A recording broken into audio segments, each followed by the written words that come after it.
अस्सलाम वालेकुम दोस्तों, मैं हूं आपका दोस्त मोहिबुल्लाह पाटोली। और आज मैं जो है आपके लिए स्क्वायर फाइंड करने का एक ट्रिक लेके आया हूं। तो आप जो है बड़े से बड़ा नंबर किस तरीके से उसका आप स्क्वायर फाइंड कर सकते हैं। जैसे कि मैंने यहाँ पे लिखा हुआ है फाइंड स्क्वायर 1 से लेकर 100 तक आप किस तरीके से स्क्वायर फाइंड कर सकते हैं। आज उसको सीखते हैं। तो सबसे पहले आपने क्या पढ़ा है, आप मुझे जो है 1 का स्क्वायर आता है, मुझे 1 का स्क्वायर याद है। 1 का स्क्वायर क्या है? 1। तो स्क्वायर का मतलब क्या होता है कि मैं क्या करता हूं, 1 को मल्टीप्लाई करता हूं 1 से। 1 को मैंने मल्टीप्लाई किया 1 से, 1 को 1 से मल्टीप्लाई किया, आंसर हो गया 1। इसी तरीके से मैंने जो है 2 का स्क्वायर फाइंड करना है, तो मैं क्या करूंगा, 2 स्क्वायर लगा के यहाँ पे मैं 2 का आंसर, 2 को मैं 2 टाइम मल्टीप्लाई करूंगा। यहाँ पे जैसे मैंने 1 को 2 टाइम मल्टीप्लाई किया हुआ है, 1 को मैंने 1 से मल्टीप्लाई किया, आंसर आ गया 1। तो मैं क्या करूंगा, 2 को स्क्वायर, जब मैं स्क्वायर फाइंड करूंगा तो 2 को मैं मल्टीप्लाई करूंगा 2 के साथ, 2 2 जा 4 आ गया, तो आपका आंसर क्या हो गया 4। इसी तरीके से मैंने यहाँ पे 3 का स्क्वायर फाइंड करना है, तो मैं 3 का स्क्वायर किस तरीके से फाइंड करूंगा, जैसे मैंने यहाँ पे 1 को 2 टाइम लिखा हुआ है, 2 को भी 2 टाइम लिखा हुआ है, तो मैं 3 को भी 2 टाइम लिखूंगा। तो मैं 3 को भी 2 टाइम लिखूंगा और उसको मल्टीप्लाई करूंगा। 3 3 जा क्या हो जाएगा, 9 हो जाएगा। तो आपका आंसर 3 का स्क्वायर क्या हो गया, आपका 9 आ गया। इसी तरीके से आ जाए 4 का स्क्वायर फाइंड करते हैं, 96। 15 का मैं स्क्वायर फाइंड कर रहा हूं, तो 15 का स्क्वायर आ जाएगा आपके पास 225। अब मैं 16, अब देखें, अब मैं आपको यहाँ पे मैंने ये इतने सारे स्क्वायर आपको फाइंड करके क्यों दिखाए हुए, तो मैं आपको ये बताना चाह रहा हूं कि मैंने ये स्क्वायर्स मुझे जो है याद हैं, ये स्क्वायर्स मुझे सारे याद हैं। अब मैं क्या कर रहा हूं, जो मुझे स्क्वायर्स याद नहीं है तो मैं उनका स्क्वायर किस तरीके से फाइंड करूंगा। तो अब आ जाए उसका स्क्वायर फाइंड करते। तो सबसे पहले मैं क्या कर रहा हूं, मैं जो है इनमें से कोई एक नंबर उठा रहा हूं, पहले मैं इनको आपको जो है स्क्वायर फाइंड करना सिखा रहा हूं कि ये मैंने, अगर मुझे याद है तो ठीक है, अगर याद नहीं तो मैं इसका स्क्वायर किस तरीके से फाइंड करूंगा। अब मैं 12 का स्क्वायर आपको फाइंड करके दिखाऊंगा कि आपने 12 का स्क्वायर किस तरीके से फाइंड करना है। आप कोई सा भी नंबर उठा दे, आप उसका स्क्वायर इस तरीके से इजीली फाइंड कर सकते हैं। तो सबसे पहले मैं आपको बता दूं कि आपने क्या करना है, यूनिट का अलग स्क्वायर निकालना है और टेंस का अलग आपने स्क्वायर निकालना है। 2 का स्क्वायर आपको क्या निकलेगा, 2 2 से आपका हो जाएगा 4।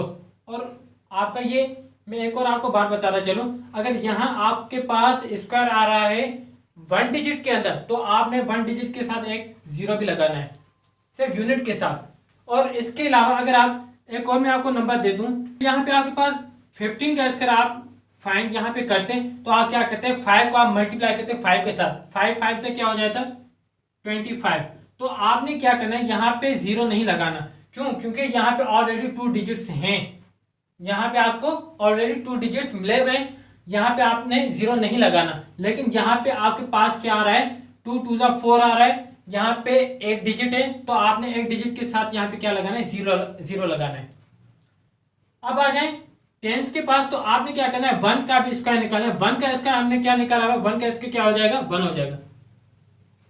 पहला आपने स्टेप क्या किया, आपने यूनिट का अलग स्क्वायर निकाला और उसके साथ अगर 2 डिजिट्स हैं तो आपने वो सेम रख लिए, और अगर 1 डिजिट है तो आपने उस 1 डिजिट के साथ आपने क्या लगा दिया, 0 भी लगा दिया हुआ है। इसके बाद आपने टेंस का स्क्वायर निकालना है, 1 का आपने स्क्वायर निकालना है जैसे ही, तो आप क्या करेंगे, 1 का स्क्वायर क्या आ जाएगा, 1 1 जा 1 हो जाएगा। तो आपने क्या करना है, 104 आपका हो गया। अब आपने क्या करना है, दूसरा स्टेप, ये फर्स्ट स्टेप मैंने आपको बताया। अब सेकंड स्टेप में आप क्या करेंगे, आपने इन तीनों नंबर्स को आपस में मल्टीप्लाई कर देना है। कैसे, अब आगे मैं आपको बताता हूँ। ये आपका लिखा है 1, ये आपका लिखा है 2 और ये आपका लिखा हुआ है 2। तो आपने इन तीनों को आपस में मल्टीप्लाई कर देना है। 1 2 जा हो जाएगा 2, फिर 2 को आपने 2 से मल्टीप्लाई, 2 2 जा हो जाएगा 4। आपने इस वाले आंसर को यहाँ पे पुट करना है, लेकिन एक नंबर की जगह छोड़ के, फिर एक नंबर की जगह छोड़ के फिर आपने यहाँ पे पुट करना है। अब आप क्या करेंगे, इसको प्लस कर देंगे, आपका यहाँ पे क्या हो जाएगा 4, यहाँ पे 0 + 4 क्या हो जाएगा 4, और यहाँ पे आपका 1। ये आपका आंसर आ गया 144। अब यहाँ पे मैंने एक और भी नंबर लिखा हुआ है 15 का, तो चले इसको भी हम कवर कर लेते हैं। यूनिट का स्क्वायर जो है एक डिजिट में आ रहा है अगर आपके पास, तो आपने क्या करना है, 0 भी लगाना है। और यहाँ पे आपके पास 2 डिजिट्स के अंदर ऑलरेडी आ रहा है, तो आपने यहाँ पे 0 नहीं लगाना। अब आपने क्या करना है, 5 को आपने 5 के साथ मल्टीप्लाई कर दिया, 5 5 25 हो गया। अब आपने क्या करना है, 1 का भी स्क्वायर निकालना है, 1 का स्क्वायर क्या हो जाएगा, 1 1 जा 1 हो जाएगा। अब सेकंड स्टेप में आपने क्या करना है, इन तीनों को आपस में क्या कर देना है, मल्टीप्लाई कर देना है। 1 को आपने रखा मल्टीप्लाई, 5 को रखा मल्टीप्लाई, 2 को रखा मल्टीप्लाई। अब इन तीनों को आपस में आप मल्टीप्लाई कर दें। 1 को आपने 5 से मल्टीप्लाई कर दिया, 1 5 से हो जाएगा 5, फिर 5 को आपने 2 के साथ मल्टीप्लाई कर दिया, 5 2 से हो जाएगा 10। तो आपने क्या करना है, एक डिजिट की जगह आपको छोड़ के 10 लगाना है। एक डिजिट की जगह आपने छोड़ दी, उसके बाद आपने क्या करना है, 10 लगा देना है इस ये वाला आंसर। अब आपने इन दोनों को क्या कर देना है, प्लस कर देना है। 5 के नीचे कुछ नहीं है तो आपका 5 सेम आ जाएगा। 2 के नीचे 0 है, 2 + 0 आपका हो जाएगा 2, 1 + 1 आपका हो जाएगा 2। तो आपका आंसर आ गया 225। तो 15 का आंसर आपके पास क्या आ रहा है, 225। ये आपके प्रूफ हो गए।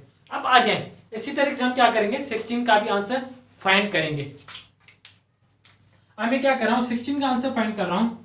तो 16 का आपने स्क्वायर फाइंड करना है, तो आपने 16 का स्क्वायर भी इसी तरीके से फाइंड करना है जैसे आपने ये 15 का फाइंड किया है। अब मैंने यहाँ पे 16 का तो मुझे याद नहीं है, 16 का मुझे याद नहीं, तो मैं क्या करूंगा, 16 का स्क्वायर मैं आपको फाइंड करना सिखाऊंगा कि आपने किस तरीके से फाइंड करना। सबसे पहले आपने क्या करना है, यूनिट का आपने स्क्वायर निकालना है अलग से, फिर आपने टेंस का अलग से स्क्वायर निकालना है, फिर इन तीनों का आपस में मल्टीप्लाई कर देना है। फर्स्ट स्टेप में आपने क्या करना है, यूनिट का आपने स्क्वायर निकालना है, 6 को आपने मल्टीप्लाई करना है 6 के साथ। तो 6 6 का क्या हो जाएगा आपके पास, 36 हो जाएगा। तो मैंने यहाँ पे 6 का स्क्वायर निकाला है 36। उसके बाद मैंने यहाँ पे टेंस का भी आंसर निकाला है। तो 1 का आपके पास स्क्वायर क्या निकलेगा, 1 का आपके पास स्क्वायर निकलेगा 1, तो आपने 1 लगा दिया। अब दूसरे स्टेप में, ये आपका फर्स्ट स्टेप कंप्लीट। अब दूसरे स्टेप में आ जाए, आपने इन तीनों का आपस में क्या करना है, 1 को 6 के साथ आपने मल्टीप्लाई किया, 1 6 6 हो जाएगा। फिर 6 को आपने 2 के साथ मल्टीप्लाई कर दिया, आपने 1 को 6 के साथ मल्टीप्लाई कर दिया, 1 6 6। फिर 6 को आपने 2 के साथ मल्टीप्लाई किया, तो 6 2 हो जाएगा 12। आपने क्या करना है, एक नंबर के डिजिट की जगह छोड़ देनी है, उसके बाद आपका आंसर आ रहा है 12, तो आपने 12 यहाँ पे लगाना है। फिर इन तीनों का आपस में आपने प्लस कर देना है। 1 6 के नीचे कुछ भी नहीं है, तो आपका 6 सेम, 3 + 2 आपका हो जाएगा 5, और 1 + 1 आपका हो जाएगा 2। तो आपका आंसर क्या हो गया, 256।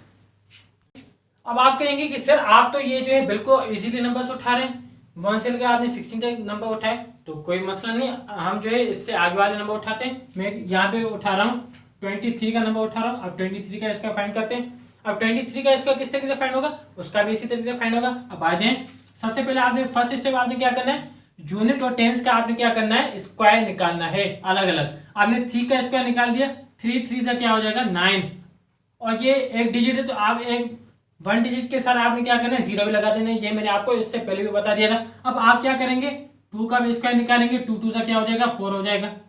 अब सेकंड स्टेप में आपने क्या करना है, इन तीनों को आपस में क्या कर देना है, मल्टीप्लाई कर देना है। 2 3 6, 6 2 12। आपने यहाँ पे एक जगह छोड़, एक नंबर की जगह छोड़ के यहाँ पे 12 आपने लगा देना। अब इन तीनों को आपस में प्लस कर दें, 9 के नीचे कुछ नहीं, तो आपका 9 सेम, 0 + 2 आपका हो जाएगा 2, 1 + 4 आपका हो जाएगा 5। आपका आंसर आ गया 529। तो 23 का आपके पास आंसर क्या आ गया, 23 स्क्वायर का आपके पास आंसर क्या आ गया, 23 स्क्वायर का आपके पास आंसर क्या आ गया, 529। इसके अलावा हम दूसरा कोई नंबर उठा रहे हैं। अब आ जाए, अब मैं यहाँ पे कौन सा नंबर उठा रहा हूँ, मैं यहाँ पे उठा रहा हूँ 75 का नंबर। अब इससे बड़ा नंबर उठाए, तो मैं 75 का स्क्वायर फाइंड कर रहा हूँ। तो मैंने यहाँ पे क्या लिखा है, फाइंड स्क्वायर्स बिटवीन 1 से लेके 100 के दरमियान। आपने कोई सा भी आप नंबर उठा दे, 1 से लेके 100 के दरमियान आप कोई सा भी नंबर उठा दे, यही मेथड होगा, यही ट्रिक आप जो है इसी तरीके से आप फाइंड करेंगे। आपने कैसे सीखा होता, आपने आप क्या करते थे, 23 को आप मल्टीप्लाई करते थे 23 से, तो आपका जो आंसर आता था, आपने ये वाला मेथड किया हुआ है। या आप क्या करते थे, पहले आपने 23 को मल्टीप्लाई कर दिया 23 से, पहले आप क्या करेंगे, 3 को इनके साथ मल्टीप्लाई करेंगे, फिर 2 को इनके साथ मल्टीप्लाई करेंगे, फिर आप जो है इनको प्लस करेंगे, फिर आपका जो आंसर है, ये तो लॉन्ग मेथड हो जाएगा ना। तो हम इस वाले मेथड को हम छोड़ देंगे, हम दूसरा वाला मेथड जो मैंने आपको ये बताया हुआ है, तो हम जो है इस मेथड से इसको फाइंड करेंगे। तो सबसे पहले मैं क्या कर रहा हूँ, 75 का स्क्वायर। अब मैं फिर से क्या कर रहा हूँ, 75 का स्क्वायर में फाइंड कर रहा हूँ। अब 75 का स्क्वायर किस तरीके से फाइंड करेंगे? बिल्कुल सेम मेथड, कोई मसला नहीं, बिल्कुल सेम मेथड है जैसे हमने ये वाला फाइंड किया। तो फर्स्ट स्टेप आपके पास, मैंने जैसे आपको पहले बताया, फर्स्ट स्टेप में आपने इन दोनों को अलग अलग स्क्वायर्स फाइंड करने हैं। 5 का स्क्वायर हो जाएगा आपके पास 25 और 7 का स्क्वायर आपके पास हो जाएगा 49। 7 7 जा 49, 5 5 जा 25। अब आप क्या करेंगे दूसरे स्टेप में, आपने इन तीनों को आपस में मल्टीप्लाई कर देना है।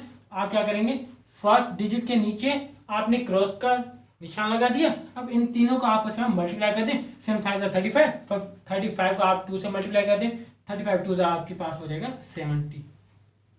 अब इनको आप प्लस कर दें, 5 आपका सेम, 2 आपका सेम, 9 प्लस 7 आपके पास हो जाएंगे 16, 1 कैरी हो गया ऊपर, 1 + 4 आपके पास हो जाएंगे 5। तो आपका आंसर क्या आ गया, 5625।